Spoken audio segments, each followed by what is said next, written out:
persidangan, ahli mengatakan tes poligraf atau lie detector awalnya dijadikan sebagai alat bantu untuk membantu mengungkap terang sebuah kasus. Namun jika tes poligraf itu mendukung barang bukti lain, maka bisa dijadikan sebagai alat bukti.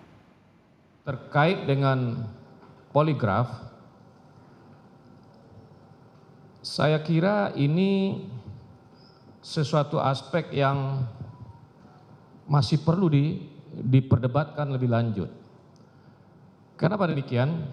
Apakah hasil poligraf itu, merupakan barang bukti atau alat bukti dia? Alat bukti dia.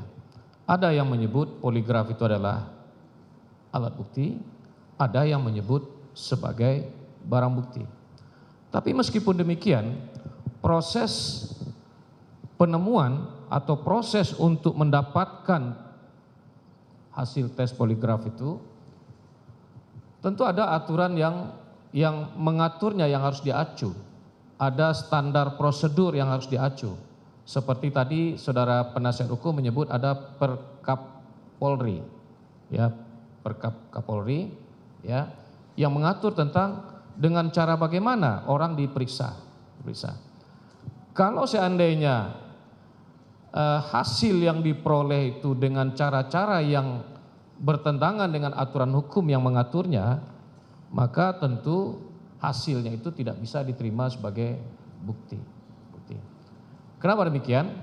Karena sesuatu yang diperoleh dengan cara-cara yang tidak benar, dengan cara-cara yang melawan hukum, maka itu tidak bisa diposisikan sebagai bukti di dalam perkara tersebut.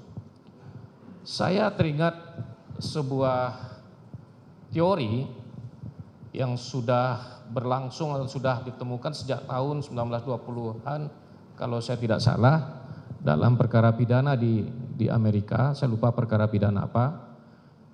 Teori itu adalah teori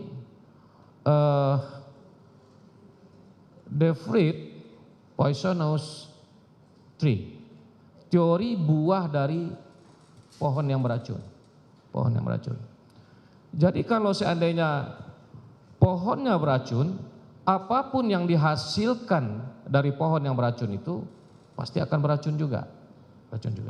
Sehingga dengan demikian, kalau ini kita kaitkan dengan proses penemuan alat bukti, kalau seandainya cara memperoleh alat bukti itu adalah sesuatu yang tidak benar, maka alat bukti itu adalah juga menjadi sesuatu yang tidak benar. Demikian.